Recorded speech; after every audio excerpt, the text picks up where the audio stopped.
अस्सलाम वालेकुम, यासीन आपके साथ हाजिर है www.yasinanalysis.com के प्लेटफॉर्म पर, जिस पे इंटरनेशनल और लोकल मार्केट के हवाले से सोना, चांदी, palladium, platinum, currency, stocks, America की इंटरेस्ट मार्केट के हवाले से, इंटरेस्ट रेट के हवाले से, पाकिस्तानी इंटरेस्ट रेट के हवाले से, और इसके अलावा यूरोप में जहाँ जहाँ सेंट्रल बैंक्स अपने इंटरेस्ट रेट के हवाले से अनाउंसमेंट करते हैं, उसके तज्जिए और तबसरे आपके साथ शेयर किए जाते हैं।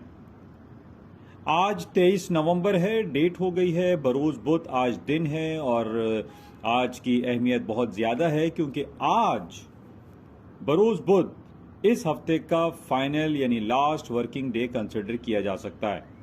यानी ये शॉर्टेंड वीकेंड रहेगा और आज इसको हम वीकेंड कंसिडर करें तो बेजा ना होगा, क्योंकि आज बरोज़ बुध मार्केटों के बंद होने के बाद कल जो मार्केट्स खुलेंगी यानी यूरोप में, एशिया में या अमेरिका में, तो वो एक बैंक हॉलिडे की वजह से उसमें वॉल्यूम मैटर करेगा। मार्केटें अर्ली क्लोज हो जाएंगी। मार्केट में बड़े बड़े सरमायादार अपनी जो एक्टिविटीज़ हैं उसको मध्यम कर देते हैं, कम कर देते हैं, जिसकी वजह से ये देखने में आता है कि जब भी लॉन्ग वीकेंड्स आते हैं, लॉन्ग हॉलीडेज आते हैं, चाहे वो अमेरिका में हो, चाइना में हो या यूरोप में हो, तो मार्केट में इसका असरात पड़ते हैं। तो आज बरोज़ बुध लास्ट वर्किंग डे कंसिडर किया जा सकता है। कल है जुमेरात, कल है 24 नवंबर और कल रहेगा अमेरिका में थैंक्स गिविंग डे हॉलिडे। कल अमेरिका में ये एक शुक्राने का दिन मनाया जाता है, जिसमें वो एक जानवर जिसको हम टर्की कहते हैं, जो मुर्गी की तरह होता है, उसको ज़िबाह किया जाता है, उससे पार्टियां अरेंज की जाती हैं, लोग एक दूसरे को तोहफे तोहफ़े बहुत ज़्यादा देते हैं। तो ये एक दिन कहलाता है जो क्रिश्चियन कम्युनिटी में बहुत ज़्यादा सेलिब्रेशन इसकी होती है, and that is known as the thanksgiving day holiday.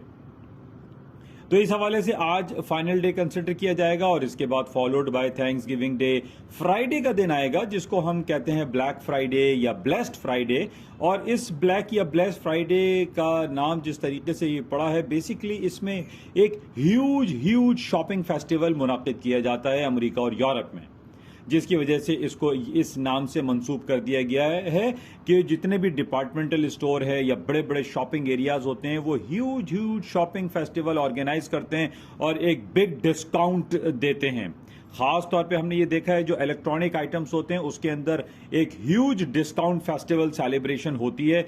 यानी अगर आप कोई आइटम 100% में नॉर्मल डेज में लेते हैं तो आपको 40%, 60%, 70% डिस्काउंट में वो आइटम मिल जाता है। और जितने भी स्टोर्स हैं, हमने ये नॉर्मली तारीख में देखा है कि उसमें एक हुजूम वाली कैफियत रहती है और लोग जुमेरात की रात से ही वहां पर डिपार्टमेंट स्टोर में रात में लाइन लगाना शुरू कर देते हैं और एक लंबी कतारें जो हैं वो रात में देखने में आती हैं। और सुबह फ्राइडे मॉर्निंग में जब ये बाजारें खुलती हैं, जो डिपार्टमेंटल स्टोर खुलते हैं, तो उसमें एक हुजूम वाली कैफियत रहती है और लोग एक अजीब लूटमार वाली कैफियत हमें दिखाई देती है। तो इस वजह से इसको ब्लैक फ्राइडे का नाम दिया गया है, क्योंकि इसमें एक बहुत ज़्यादा शॉपिंग फेस्टिवल ऑर्गेनाइज किए जाते हैं अक्रॉस द मैं समझता हूँ यूरोप में और अमेरिका में, और एक ह्यूज शॉपिंग फेस्टिवल होता है। अच्छा, इस शॉपिंग फेस्टिवल का जो एक सेंटिमेंट्स हैं वो एक पॉजिटिव कंसिडर किए जाते हैं और इसकी वजह से हमने देखा है, साल हर साल से हम देखते हैं कि जो ब्लैक फ्राइडे या थैंक्स गिविंग डे हॉलीडे में जो शॉपिंग फेस्टिवल होता है, इसका एक पॉजिटिव इफेक्ट आता है और मार्केटें और पॉजिटिव साइड पे चली जाती हैं। Apart from these all happenings के जनाब अमेरिका का सेंट्रल बैंक इंटरेस्ट रेट बढ़ाएगा, नहीं बढ़ाएगा, क्या कुछ होगा, ये दूसरी तरफ है। रूस यूक्रेन में क्या हो रहा है, दुनिया में जंग जदल चल रहा है, नहीं चल रहा है, लेकिन thanks giving day holiday and black Friday में जो ह्यूज शॉपिंग फेस्टिवल ऑर्गेनाइज किए जाते हैं, इसका पॉजिटिव इफेक्ट मार्केटों में पड़ता है और हम ये देखते हैं कि स्टॉक मार्केटों में एक तेजी का रुझान आ जाता है। और कल भी हमने ये देखा कि अमेरिका की जो स्ट्रीमलाइन इंडेक्स हैं, S&P, डाउ जोन्स, नैस्डैक और इसके अलावा यूरोप की जो स्टॉक्स थे उसके अंदर पॉजिटिविटी का उनसर पाया गया। तो बहरहाल इसको आप मलूज़े खातिर रखते हुए शॉर्ट सेलिंग में मैं मना करूंगा कि आप लोग कोशिश करें कि इसको परचेज करें, डिप पे बाय करके करें स्टॉक्स को, और मार्केटों में तेजी का रुझान रहेगा। ये तो एक बात हो गई।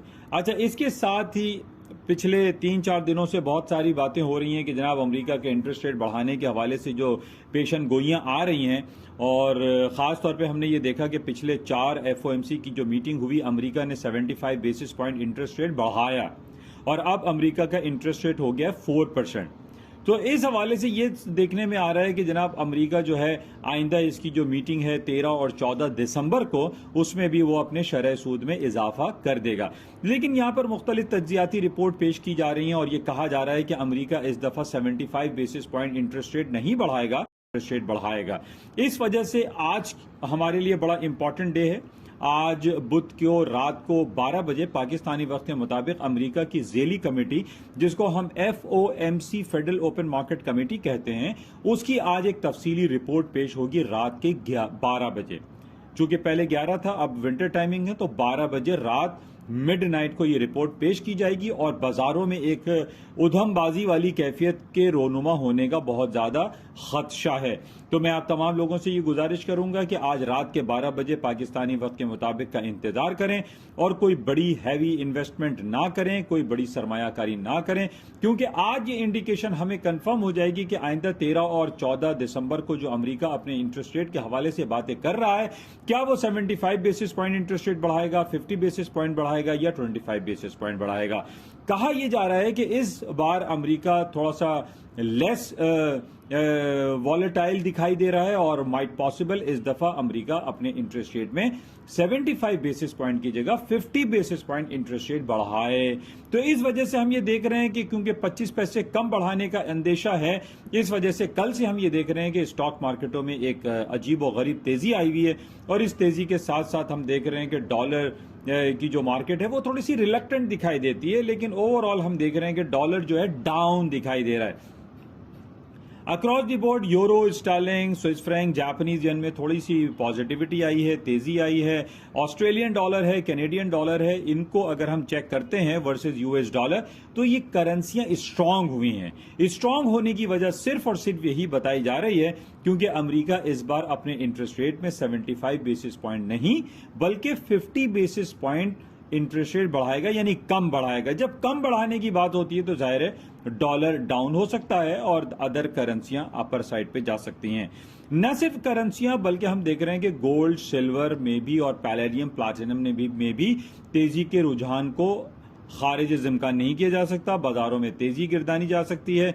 लेकिन इंपॉर्टेंट यहाँ पे जो टेक्निकल लेवल है वो 1740 या 1730 का बहुत इंपॉर्टेंट सपोर्टिंग लेवल्स हैं। अगर मार्केट की क्लोजिंग आज, चूंकि हम जैसे कंसिडर कर रहे हैं कि आज लास्ट वर्किंग डे तस्वुर किया जा सकता है, तो इन बेसिस पे अगर मार्केट 1740 के नीचे की क्लोजिंग देती है तो देन तो हम ये कह सकते हैं कि गोल्ड की मार्केटें डाउन हो जाएंगी। अदरवाइज यहां से परचेजिंग की जा सकती है और 1730 के नीचे की क्लोजिंग में आप नुकसान काट सकते हैं। तो बहरहाल ये टेक्निकल्स को आपको जहन में रखना बहुत ज्यादा जरूरी है। अच्छा, इसके अलावा जो पॉजिटिव सेंटेंस हमारे पास आ रहे हैं वो कल एक बड़ी खुश आइन और बड़ी ज़बरदस्त बात हुई कि कल जो कि कतर में जो world cup football tournaments organise किया जा रहा है और वहाँ पे रोज़ाना डिफरेंट मैचेस हो रहे हैं। कल एक बड़ा ज़बरदस्त एक मैच हुआ है, यानी Saudi Arabia, kingdom of Saudi Arabia और अर्जेंटाइन के आपस में दरमियान ये मैच हुआ। और कल हमने देखा अर्जेंटाइन जो कि जिसके लियोनेल मेसी उसके बड़े सुपरस्टार हैं और 2 बार वो वर्ल्ड चैंपियन भी बन चुकी है ये अर्जेंटीना की टीम, उसको कल हरा दिया सऊदी अरब ने। इट्स ए जबरदस्त एक मुकाबला हुआ और 2-1 से सऊदी अरब ने इस मैच को विन किया और ये बड़े खुशाइन बात है। और हमारी तरफ से सऊदी अरब और किंग मोहम्मद बिन सलमान बिन अब्दुल अजीज अल सऊद, इनको मुबारकबाद हो। MBS मोहम्मद बिन सलमान को मुबारकबाद हो। और इसी सेलिब्रेशन के हवाले से आज सऊदी अरब की स्टॉक मार्केट क्लोज है।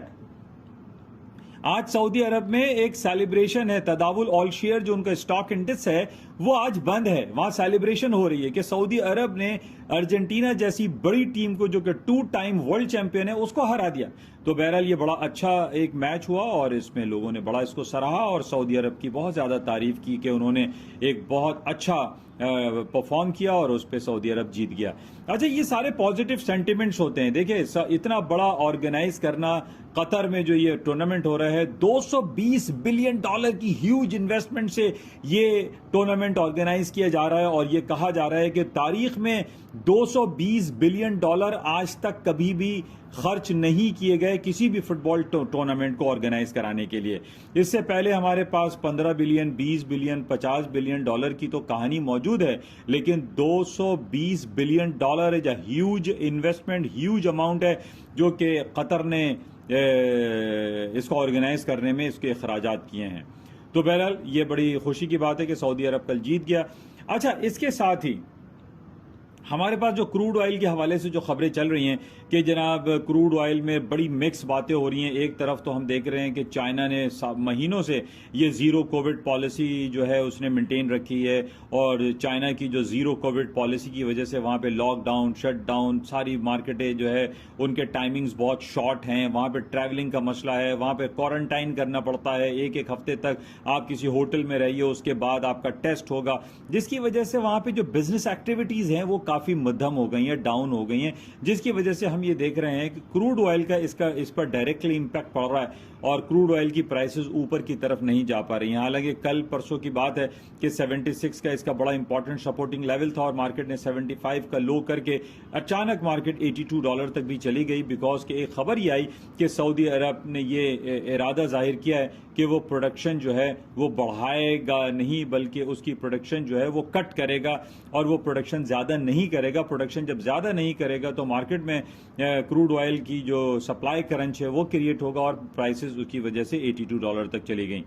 लेकिन दूसरी तरफ मैंने कल इसका तज्जिया और मवाजना भी आपके सामने पेश किया था कि हम अगर कोविड ज़ीरो पॉलिसी चाइना की बात करते हैं और सऊदी अरब की इस बात पे कि वो प्रोडक्शन में इजाफा नहीं करेगा, ये एक दो बातें हैं। अब इन दो बातों में आप ये चेक करें कि इसमें वेटेज किसका ज़्यादा है।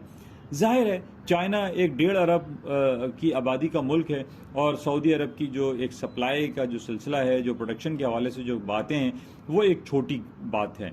तो इसका जब हम मवाजना करते हैं तो हम ये देखते हैं कि चाइना के इस पॉलिसी मैट्रिक की वजह से यहाँ पे तेल की कीमतों में गिरावट की जो चांसेस हैं वो ज़्यादा आया हैं। तो इस बेसिस पे ये कहा जा सकता है कि तेल की कीमतों में मज़ीद गिरावट के इम्कानात मौजूद हैं। तो बहरहाल इसको देखते हैं कि चाइना की जो ज़ीरो कोविड पॉलिसी ये कब ख़त्म होती है, क्योंकि लोग इससे बहुत नाला हैं और बहुत ज़्यादा प्रोटेस्ट हो रहा है चाइना में कि इस पॉलिसी को ख़त्म किया जाए। क्योंकि 3 दिन पहले ये खबर आई थी कि वहाँ पे 3 लोगों की हलाकत हुई, लेकिन जब हलाकत में एज फैक्टर को हम देखते हैं, एक की उम्र 87 थी, एक की 85 और एक 91 ईयर्स ऑफ एज में उसकी डेथ हुई। तो ये कोई बात तो ना हुई कि जनाब 90 साल की उम्र में तो इंसान नॉर्मली मर जाता है। आप इसको ये लेकर कहना कि जनाब कोविड जो में लोग मर रहे हैं, तो ये मुनासिब अमल, मुनासिब बात नहीं। तो मैं समझता हूं कि चाइना को इस हवाले से बहुत जल्द इसको एक्शन लेना चाहिए और अपनी ज़ीरो कोविड में एक्सट्रीमली इसको डिक्लाइन करना चाहिए, ख़त्म करना चाहिए, ताकि एक आम चाइनीज़ लोगों की और वहाँ पे जो ट्रैवल करने वाले लोग हैं उनकी ज़िंदगियाँ उन पर आसान हो सकें। क्योंकि ये चाइना कोविड पॉलिसी जो है, ये zero Covid policy is a very very disturbing matter है, और जिससे चाइना की इकोनॉमी जो है वो स्लम्पिंग सिचुएशन में जा सकती है। बहरहाल देखते हैं कि चाइना इस पर कब एक्शन लेता है और कब क्या होता है। बहरहाल ओपेक के हवाले से एक बताता चलूँ खबर कि जनाब 4 दिसंबर को ओपेक प्लस का मतलब होता है जिसमें रूस भी शामिल है, तो ओपेक प्लस की मीटिंग है 4 दिसंबर को। इसमें प्रोडक्शन के हवाले से बहुत अहम ऐलानात होने हैं, इसके हवाले से हम ये चेक में रखेंगे कि क्या कुछ होता है। बहरहाल आज बुध का दिन है, और आज जैसे मैंने आपसे कहा कि आज लास्ट वर्किंग डे कंसिडर किया जा सकता है। मार्केट में कल और परसों जुमेरात और जुमा बंद जैसा माहौल रहेगा। आप अपनी पोजीशन को लिक्विड करते हुए चलें तो वो ज़्यादा बेहतर रहेगा। लास्ट बट नॉट लीस्ट कि पाकिस्तान की इकॉनमी भी आपके सामने है। सियासी खलफशार बहुत ज़्यादा है, कुछ समझ नहीं आता कि पाकिस्तान में क्या होगा, कौन सी जमात आएगी, कौन सी नहीं आएगी, और कब इलेक्शन ऑर्गेनाइज किए जाएंगे। इसके हवाले से जो सियासी खलफशार हैं वो आपके सामने हैं, जिसकी वजह से हमारे यहाँ स्टॉक मार्केट में इतना ज़्यादा पोटेंशियल एग्जिस्ट नहीं कर रहा है पिछले दिनों किंगडम ऑफ सऊदी अरेबिया के मोहम्मद बिन सलमान की आमद थी, वो मुअत्तल हो गई।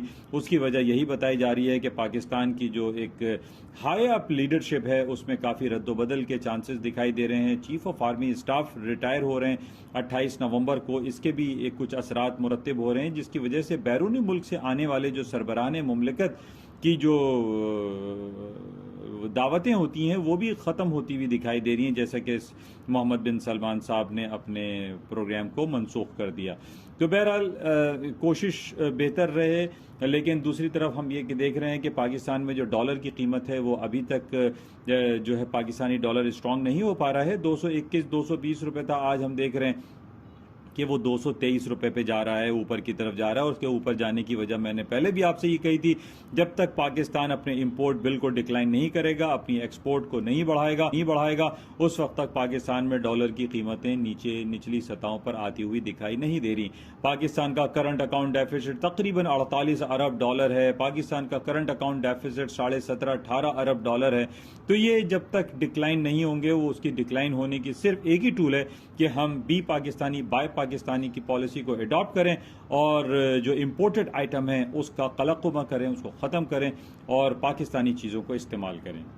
तो बहरहाल ये कुछ खबरें थी जो आपके साथ शेयर की गई हैं। होपफुली इससे कुछ ना कुछ आपको इस्तेफादा हासिल होता होगा और आपसे इंशाल्लाह मुलाकात रहेगी। आपसे गुजारिश है कि इस यूट्यूब चैनल को, इस यासीन एनालिसिस प्लेटफॉर्म को लाइक करें, शेयर करें और सब्सक्राइब करें और ज्वाइन करते रहें अपने अहबाब में। Thank you. खुदा हाफिज।